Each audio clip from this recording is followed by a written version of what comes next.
한국경제TV 생생한 실전 투자 정보 와우퀵. 월 5,000원 커피값으로 투자 정보가 내 손 안에 배달됩니다. 와우킥 N에서 만나요. 네, 시장을 둘러싸고 있는 매크로 이슈들 하나씩 정리를 해보도록 하겠습니다. 매크로 인사이트 최진호 우리은행 WN솔루션부 이코노미스트 모셨습니다. 어서 오세요. 반갑습니다. 안녕하십니까. 네, 지난주 금요일이었죠. 9월에 PCE 물가가 발표가 됐습니다. FOMC 이전에 마지막으로 볼 수 있는 물가 지표지만 3개월이나 지연된 상황이기 때문에 이 지표를 우리가 어떻게 해석해야 되는지가 좀 궁금하죠. 어떻게 보셨습니까? 일단 지난 PC 물가 같은 경우에는 전년 동월비 2.8% 상승을 했고요. 그리고 MOM, 그러니까 전월비로 환승을 하더라도 뭐 0.3% 정도로 시장 컨센서스에 부합하는 정도로 나왔습니다. 다만 이제 좀 우려 섞인 부분을 하나 좀 말씀을 드리자면은 그 물가 상승률을 이제 구성을 하고 있는 여러 가지 기여도를 좀 분해를 해보시게 되면 서비스 관련된 물가 상승률이 거의 한 70에서 80%에 가까운 그러한 기여도를 보이고 있었고요. 나머지가 이제 상품과 관련되어 있는, 그러니까 아무래도 무역이 가능한 그런 상품에 대한 기여도가 낮은 수준으로 나타났었는데, 최근 한 5월 들어서부터 5월, 6월, 7월, 8월까지 연속 3개월 동안 상품에 대한 기여도가 조금씩 올라가고 있다라고 하는 부분이 아직은 리스키한 요인을 좀 남아있다라고 보시면 될 것 같습니다. 네, 상품에 대한 기여도가 올라가고 있는 점은 좀 리스크 테이킹이 있지만 지금 결국에 가장 중요한 건 물가랑 고용이 될 텐데 상대적으로 비교해 봤을 때 물가는 그래도 좀 견조하게 흘러가고 있는 것 같고요. 고용 같은 경우에는 좀 여러 가지 지표가 좀 엇갈리고 있는 양상인 것 같습니다. 확실한 거는 고용 둔화는 이어지고 있죠. 어떻게 보고 계십니까? 현재 고용을 판단하고 있는 이제 그런 지표들이 여러 가지가 있는데요. 그 안에서도 이제 대표적인 것들이 뭐 ADP 민간 고용이라든지 네. 또는 이제 실업자들이 청구를 하는 주간 실업수당 청구 건수 이제 이런 지표들이 있습니다. 그런데 고용을 판단하는 이런 지표들 사이에서도 지금 서로 엇갈리는 부분이 많이 나오고 있는데요. ADP 민간 고용 같은 경우에는 조금 줄어드는 추세를 보이고 있고요. 그리고 오히려 신규 실업수당 청구 건수 같은 경우에는 실업자가 그렇게 많지 않은 것으로 또 나오고 있습니다. 이렇게 고용시장 안에서도 지표가 이게 엇갈리는 원인은 좀 고용의 수요와 공급 측면에서 우리가 좀 생각을 해볼 필요가 있을 것 같은데요. ADP 민간 고용 같은 경우에는 일단 기업 측면에서 측정한 그런 자료입니다. 그렇기 때문에 기업이라는 것은 노동의 수요, 노동을 얼마큼 원하느냐라고 하는 수요가 이제 줄어들고 있다라는 것을 이제 방증하는 것이고요. 반면에 이제 실업자들이 청구하는 실업수당 청구 건수 같은 경우는 노동시장으로 진입을 하고자 하는 노동의 공급을 의미하는 것입니다. 따라서 지금 노동시장 같은 경우에는 미국의 노동시장은 공급보다는 수요 위축이 조금 더 앞서서 수요 위축을 중심으로 해서 고용시장이 위축되고 있다라는 것을 방증하는 그런 데이터다라고 이렇게 판단이 되고 있는 상황이고요. 수요가 위축이 될 때에는 고용시장의 가격이라고 할 수 있는 임금 상승률이 같이 내려갈 가능성이 높습니다. 이렇게 임금 상승률이 내려가게 된다면 역시 인플레이션에 미치는 영향이 상당히 제한적으로 나타날 수밖에 없기 때문에 미국의 고용시장의 둔화 자체는 조금 방향성 측면에서 놓고 봤을 때 둔화 자체로 가고 있으나 그 속도 자체는 상당히 지금 미미한 상황이다. 그리고 그것이 경제에 미치는 영향도 상당히 제한적이다라는 정도로 우리가 판단할 수 있을 것 같습니다. 네, 노동시장의 공급과 수요가 지금 동반해서 하락하고 있지만 그렇다고 해서 가파른 고용 악화는 좀 제한적일 것이다라고 언급을 해주셨습니다. 그럼에도 고용 둔화를 우회적으로 확인할 수 있는 게 소비시장일 것 같은데 지금 지표들은 좀 개선이 됐지만 그래도 소비 심리가 굉장히 위축이 되어 있는 상황이고 또 하나하나씩 우리가 살펴보면 블랙 프라이데이죠. 블랙 프라이데이에 온라인 매출이 뭐 최고치를 기록했다 이런 이야기도 나왔고요. 반면에 월마트와 같이 저소득층이 중심이었던 매출에 고소득층이 좀 유입이 됐다는 평가가 있는데 이 부분 어떻게 보고 계십니까? 우리가 사실 이제 구매력이라고 하는 것은 인플레이션하고 이제 띄워놓고 생각할 수 있는 그런 변수 아닙니다. 근데 인플레이션의 구조적인 변화를 좀 생각을 해보시게 되면요, 코로나 이전까지만 하더라도 미국의 물가 상승률은 2%를 넘어간 적이 거의 없었습니다. 왜 이렇게 물가가 안 오르냐라고 하는 저물가를 이제 우려하는 것이 코로나 이전의 시각이었는데요. 이제 코로나19를 거치면서 이 물가 상승률이 높을 때는 뭐 10% 가까이 가는 9%까지 올라갔다가 지금 내려오긴 했지만 여전히 2% 후반대에서 2% 후반대에서 고착화돼가는 이제 그런 양상을 보이고 있습니다. 그리고 구매력에 가장 이제 중요한 영향을 미치는 슈퍼코어 인플레라고 할 수 있는 즉 근원 PCE 안에서 주거비를 제외한 이제 PCE 물가 같은 경우에는 사람들의 소비에 굉장히 밀접한 그런 영향을 미치는데요. 이 지표가 한때 이제 높을 때는 5%까지 올라갔었는데 지금 3%까지는 내려오고 있지만 3% 중반에서 더 이상 내려오지 못하는 상황입니다. 이렇게 코로나 이전에 비해서 구조적으로 높아진 물가 때문에 사람들의 소비 구매력이 많이 약해졌다라고 이렇게 판단할 수가 있는 부분이 첫 번째가 있을 것 같고요. 그리고 거시경제 전체를 놓고 보자면 한 국가 경제에서 생산했을 때 그 이득, 베네핏을 어디가 가져가느냐라는 것을 볼 수 있는 지표가 노동소득 분배율과 자본소득 분배율 이 두 가지 지표로 볼 수가 있는데요. 자본소득 분배율이 노동소득 분배율보다 코로나19 이후에 상당히 높아졌습니다. 그 얘기는 자산으로 벌 수 있는 소득이 훨씬 더 커졌다는 것이죠. 그런데 우리가 소비라고 하는 것은 자산 가격도 분명히 영향을 받지만 일반적으로는 노동소득에 대한 탄력성이 훨씬 더 크거든요. 그렇기 때문에 이 자산 격차는 많이 벌어지고 노동 격차는 많이 줄어들었기 때문에 고소득 임금층도 어쩔 수 없이 이제 좀 세일을 많이 해주는 그런 네. 저가 상품으로 손길을 돌릴 수밖에 없는 현상이 나타나고 있다. 이렇게 보시면 될 것 같습니다.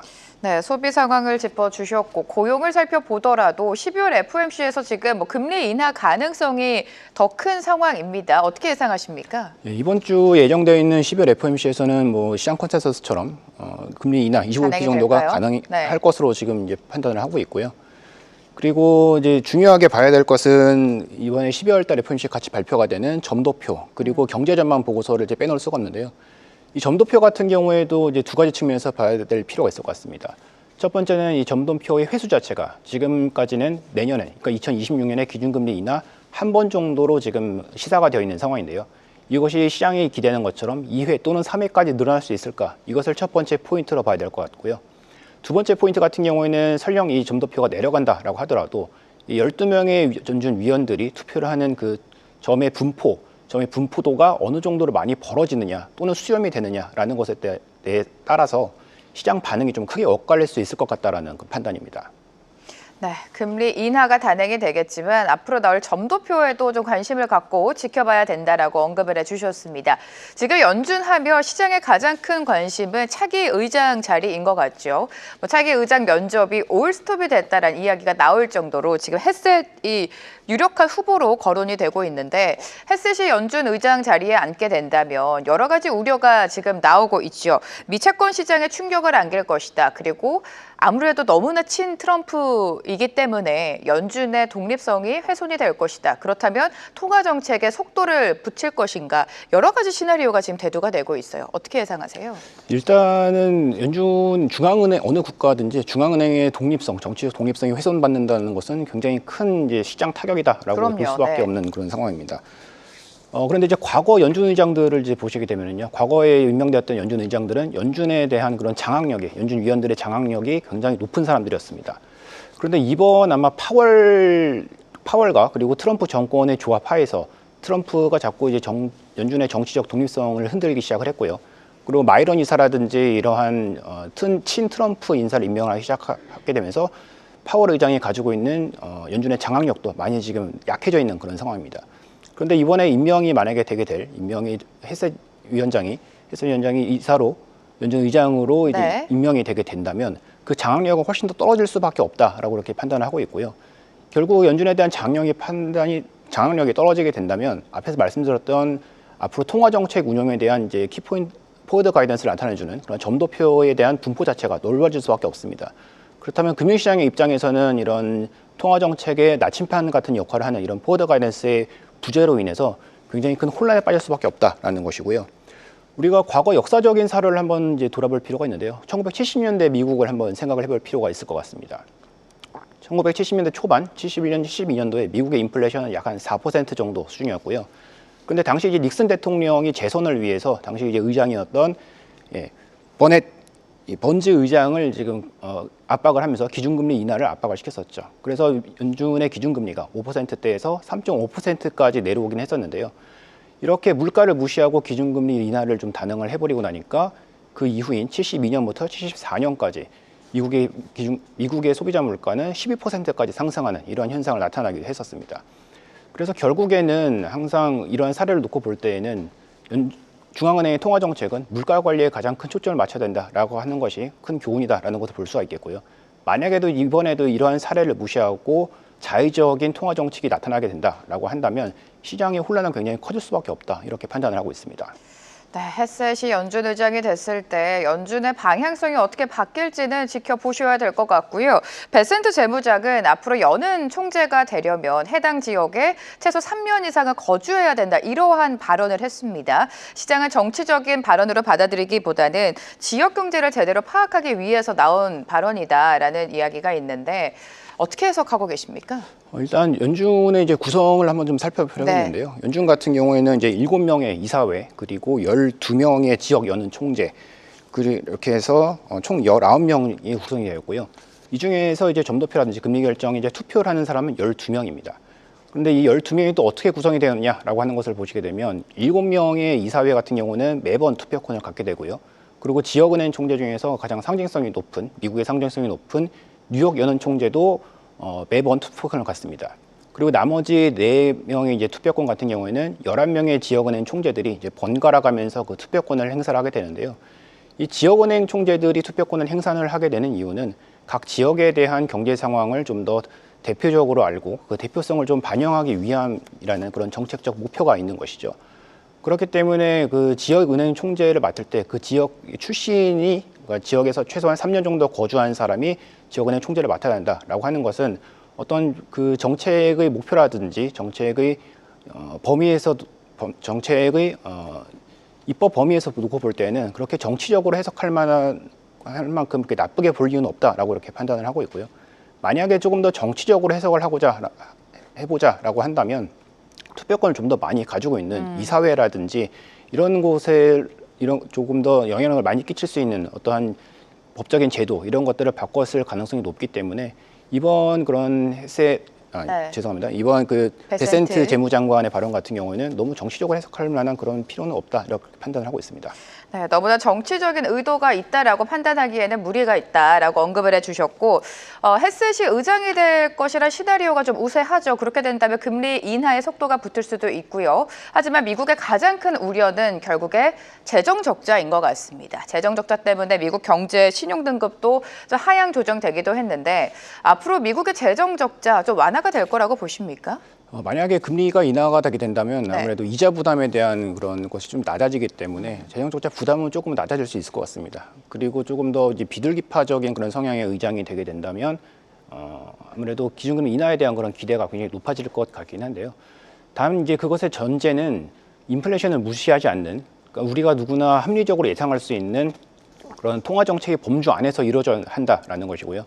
만약에 그런 것들을 무시하고 자율적인 통화 정책이 발생한다라고 할 때에는 시장이 굉장히 큰 혼란에 빠질 수밖에 없다라고 보고 있습니다. 일례로 영국이라든지 이런 국가를 보시게 되면요, 채권 자경단이라고 하는 그런 현상이 굉장히 쉽게 자주 빈번하게 출현을 하고 있습니다. 지금 영국의 트러스 총리가 영국의 인플레이션이라든지 여러 가지 상황을 무시하고 여러 가지 재정 정책을 이제 감안을 했을 때 그것에 나타나는 우려 때문에 영국의 통화 그리고 주가 그리고 채권까지 모두 다 트리플 약세를 나타내는 이런 현상이 나타났었는데요. 아직까지는 그런 채권 자경단이 출현하는 현상이 미국에서는 나타나고 있지는 않지만 만약에 친트럼프적인 성향의 인물이 연준 의장으로 지명이 되면서 자율적인 통화 정책을 구사를 할 때에는 미국 채권 시장에서도 채권 자경단이 나타날 수밖에 없다. 뭐 이렇게 보고 있습니다. 네, 사실 금리 인하가 무조건적으로 좋은 것만은 아니지만 현 시점에서는 시장은 금리 인하를 기대하고 있는 것 같습니다. 물가가 상대적으로 견조하다라고 판단을 해주셨는데 여전히 트럼프 관세라는 변수가 있지 않습니까? 기업들이 감내하고 있는 관세가 소비자에게 전가가 된다면 관세, 그러니까 물가에 대한 불안감이 있죠. 금리 인하가 단행이 된다면 물가가 튀어오를 가능성도 우리가 배제할 수 없는데 이 부분은 어떻게 예상하십니까? 제가 앞에서 이제 1970년대 미국의 사례를 말씀드리긴 했었는데요. 그것이 꼭 뭐 기준금리 인하 영향도 좀 없지 않아 있겠습니다만 가장 큰 원인은 그 당시 이제 좀 시기적인 원인으로 1차 오일 쇼크하고도 한번 맞물렸다라는 이제 그런 공급 충격의 원인도 있을 것 같습니다. 그런데 이번에도 만약에 인플레이션을 무시를 하게 되고 통화 정책을 자의적으로 기준금리 인하를 하게 되는 그런 상황에서 공급 측면이 가져올 수 있는 충격이 무엇이 있을까라는 것을 생각을 해보게 된다면 다행히도 그때와는 다르게, 그러니까 1970년대 1차 오일 쇼크와는 다르게 현재 유가는 굉장히 낮은 상황입니다. 그렇기 때문에 그런 것들이 물가를 크게 밀어올릴 수 있을 만한 요인으로 작용을 할 수 있을 것 같지는 않고요. 다만 이제 관세에 대한 영향들 이런 것들이 아직까지는 기여도에 굉장히 미미하게 나타나고 있지만 이런 것들이 조금씩 커져가고 있다라고 하는 이런 것들 때문에 인플레이션의 헤드라인, 즉 우리가 관측할 수 있는 실제 지표로 발현되는 인플레이션이 큰 폭으로 상승한다라기보다는 기대 인플레이션 자체가 좀 올라갈 수 있는 그런 우려가 더 크다라고 보시면 될 것 같습니다. 기대 인플레이션이 올라가게 되면은요, 기대 인플레이션과 관련되어 있는 여러 가지 특히 장기 금리하고 연관되어 있는 이 방향성 자체가 굉장히 큰 영향을 받게 됩니다. 그렇게 되면 통화 정책이 의도하는 대로 시장 금리가 따라서 움직이지 않을 가능성이 있고, 그렇게 놓고 본다면 통화 정책에 대한 무용론 이런 것들도 다시 확산될 가능성이 있기 때문에 이런 점들을 좀 유의해서 이제 보셔야 될 것 같습니다. 네, 시장으로 돌아가 보도록 하겠습니다. 최근 미국 시장을 살펴보면 물론 계속해서 떠오르고 있는 AI 버블론이 투심을 위축시키기도 했지만 여전히 이 미국 단기 자금이 경색됐다 이 우려 속에 미국 증시가 좀 흔들리기는 했습니다. FOMC가 지나게 된다면 우호적인 환경으로 변할 수 있을까요? 아무래도 이 기준금리가 예상이 대로 이제 인하가 되게 된다면 아무래도 투자 심리 측면에서는 조금 더 개선이 될 수 있을 것 같습니다. 하지만 이제 앞에서 말씀드렸던 것처럼 중요하게 봐야 할 포인트가 이제 점도표가 얼마나 변화되느냐라고 하는 것을 봐야 되는데요. 현재까지 발표되어 있는 점도표처럼 내년에 한 번 정도 그냥 인하를 계속하는 것을 유지한다라고 한다면 시장에 딱히 좋을 것도 없고 나쁠 것도 없는 이제 그런 중립적인 재료다라고 해석을 할 수 있을 것 같습니다.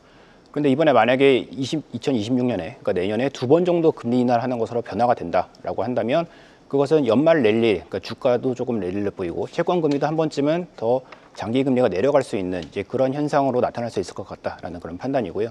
그렇기 때문에 단기적으로 놓고 볼 때에는 12월 FOMC 이후에 연말 랠리가 조금은 이제 기대가 될 수 있는 그런 상황인데 조금 더 장기적인 시각에서 내년에 통화 정책이 어떻게 흘러갈 것인가라는 것을 예상을 해보게 된다면. 네.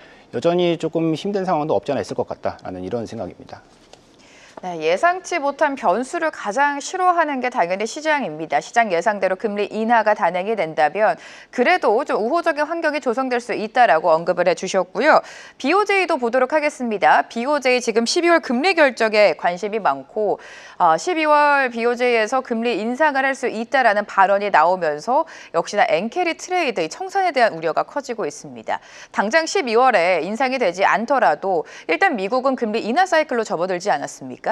미국은 금리를 인하하고 BOJ는 내년도에도 인상을 하게 된다면 엔캐리 트레이드 시장에 주는 타격 어디까지 보세요?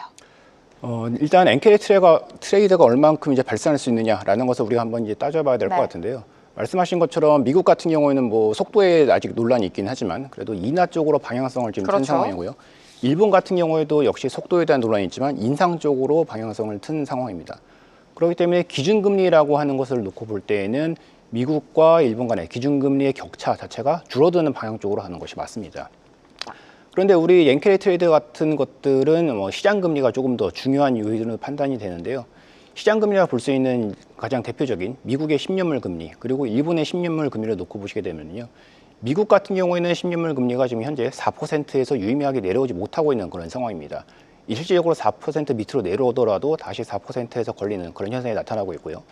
일본 같은 경우에도 장기물 금리가 최근에 많이 올라오긴 했습니다만 이 일본의 장기 금리가 많이 올라온 이유가 BOJ가 내년에 기준금리 인상을 계속해서 하겠다라는 그런 강력한 시그널을 줬기 때문입니다.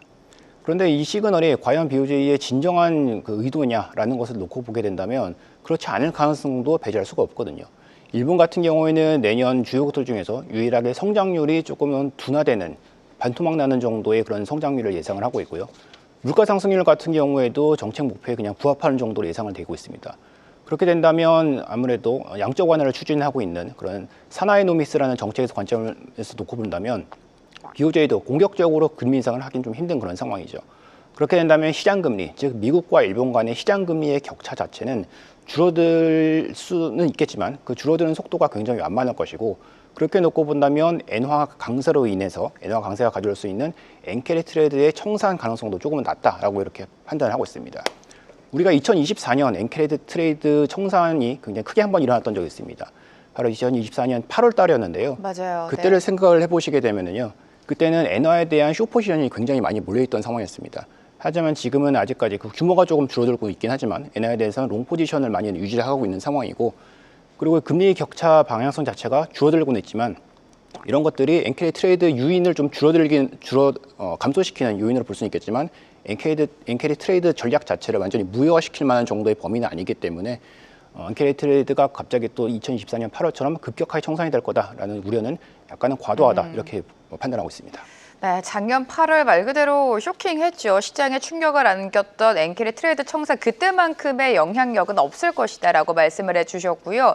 원달러 환율도 보도록 하죠. 무역 협상이 끝났음에도 불구하고 계속해서 높은 수준에서 거래가 되고 있습니다. 원화랑 엔화가 동조 현상이 심해진 상황인데 원달러 환율 전망 앞으로 남은 연말과 내년까지 어떻게 예상하세요? 일단은 올해 원 달러 지수가 약 한 10%까지 하락을 했다가 4, 4분기 들어서 그 상승폭을 조금 반납을 하면서 네. 지금 한 8%까지 지금 연초 대비 하락을 한 그런 상황이고요. 원달러 환율 같은 경우는 그럼에도 불구하고 연초 대비를 놓고 보시게 되면 거의 변화가 없는, 즉 1,470원에서 1,470원대의 고환율에서 굉장히 고착화가 되어 있는 그런 상황입니다.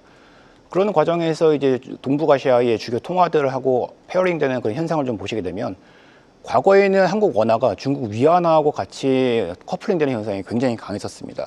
그런데 최근에는 최근 3개월 들어서 일본 엔화하고 동조화되는 현상이 굉장히 강화됐고요. 최근 3개월 동안 주요 통화들 가운데서 엔화 다음으로 굉장히 큰 폭으로 절하가 된 통화가 이제 원화입니다. 이렇게 원화가 큰 폭으로 절하가 되었다는 데는 이제 크게 봤을 때 이제 두 가지 요인 정도 좀 판단을 하고 있는데요. 첫 번째는 한국의 경제에 대한 그런 성장성에 대한 우려가 계속해서 지속되고 있다라는 것이고요. 두 번째는 서울 외환시장에서 달러를 매수하고자 하는 이제 그러한 달러 매수 심리가 굉장히 강하다라는 것입니다. 올해 이제 하반기 3, 4분기 들어서부터 외국인들이 국내 증시를 굉장히 많이 순매수를 했습니다. 근데 그럼에도 불구하고 이 높아진 국내 증시에 대한 레벨에 대한 부담 이런 것들 때문에 해외 투자에 대한 수요도 함께 많이 늘었죠. 그래서 지난 10월 달에 발표가 된 한국은행의 국제 투자 수지표를 이제 보시게 되면은요. 10월 한 달 동안 국내 개인과 기관과 그런 이제 연기금 같은 이제 주요 투자자들이 해외 투자를 위해서 달러를 매수하는 금액이 26조 5천억 원에 달합니다. 이 정도 금액은 외국인들이 국내 주식을 순매수한 것보다 훨씬 더 큰 금액이다라고 이렇게 큰 금액이고요. 그렇기 때문에 이런 달러 매수에 대한 수요가 계속해서 있는 한 원달러 환율이 크게 내려오기는 좀 힘든 상황입니다. 결국 원달러 환율이 조금 내려와 주려면 한국 외환시장에서 가장 큰 손이라고 할 수 있는 수출 기업들이 좀 달러를 많이 좀 매도를 해야 되는 이제 그런 상황인데요. 한국의 수출 기업들 올해 한국 수출 굉장히 괜찮았습니다. 양호했습니다만 그것을 내용을 또 뜯어놓고 보시게 되면 사실 반도체를 제외하고서는 그렇게 양호하다라고 보기도 좀 힘든 상황이거든요. 근데 특히나 반도체 같은 경우에는 만약에 달러를 벌어온다라고 하더라도 대미 투자와 관련돼서 달러가 벌어서 다시 달러로 미국에 투자된다라고 하는 이런 상황을 가정을 하게 된다면 굳이 원화로 바꿔야 될 환전에 대한 유인도 많이 떨어지는 것이 사실이죠. 그렇기 때문에 이러한 구조적인 수급 변화 여건 때문에 아무래도 원달러 환율이 고환율에서 고착화될 우려가 좀 상당히 오래될 가능성이 높다 이렇게 판단하고 있습니다. 네, 고환율이 고착화될 수 있다라고 짚어주셨습니다. 최근 자산 시장을 살펴보면 우리가 체감적으로는 금값이 폭발적으로 급등했다라는 이야기가 있지만 실제로는 은이 굉장히 아웃퍼폼해줬습니다. 반대로 비트코인은 좀 변동성이 큰 모습을 보여줬는데 자산 시장의 배분 전략, 그러니까 내년도 초까지 어떤 자산 배분 전략 가져가면 좋을까요? 현재 주식시장이 굉장히 좋다라고 이렇게 많은 전문가분들께서도 판단을 하고 있고요. 그리고 저 역시 놓고 봤을 때 네. 미국 경기가 그렇게 침체로 가는 상황이 아니기 때문에 미국 경제가 괜찮을 때에는 결국 매크로 환경이 괜찮을 때에는 안전자산보다는 위험자산이 조금 더 랠리를 보이는 것이 당연한 현상이다라고 보고 판단을 하고는 있습니다. 하지만 이제 우려되는 부분은 역시나 이제 쏠림에 대한 문제, 일부 종목들이 주가지수를 끌고 가는 그런 현상들이 계속돼서 나타나고 있다는 것이고요. 그렇게 놓고 본다면 뭐 굳이 지금 위험자산을 매도를 해서 안전자산을 갈아타라라는 전략까지는 저희가 말씀드릴 수 없는 상황인 것 같습니다. 위험자산은 조금 더 분명히 합리적인 이유에 의해서 랠리를 추가적으로 더 보일 수 있을 만한 그런 가능성이 높다라고 이렇게 판단하고 있고요. 그렇기 때문에 전체적인 자산 배분의 비중은 채권보다 주식이 좀 위에 있다라는 것이고요. 채권 안에서는 이제 그동안 만약에 기준금리가 인하가 된다라고 한다면 장기 채권을 사서 자본 차익을 추구하는 그런 전략이 가장 이제 교과서적인 그런 채권 투자 전략이었었는데요. 내년에 연준의 기준금리 인하폭이 크지 않다면 장기 채권에 대한 그런 투자 메리트는 크지 않다라고 보고 있습니다. 그렇기 때문에 좀 우리가 얘기할 수 있는 인컴 자산, 즉 채권 안에서 고정적인 수익을 받을 수 있는 고수익을 제공을 하게 되는 투자 적격차라든지 하이힐드 채권 같은 것들이 훨씬 더 우위에 있다라는 그런 판단이고요. 또한 미국의 달러도 원달러 환율도 크게 내려올 가능성이 조금 낮기 때문에 달러에 대한 금리 자체가 높은 달러에 대한 단기 채권이라든지 이런 상품들도 굉장히 괜찮을 것 같다라는 쪽으로 판단을 하고 있습니다. 네, 이렇게 자산 배분 전략까지 자세하게 세워주셨습니다. 최진호 우리은행 WN솔루션부 이코노미스트와 오늘 이 시간 함께했습니다. 고맙습니다. 감사합니다. 계속해서 다양한 경제 이슈를 알고 싶다면 구독과 좋아요, 알림 설정 부탁드립니다. AI 캐스터 권미정이었습니다.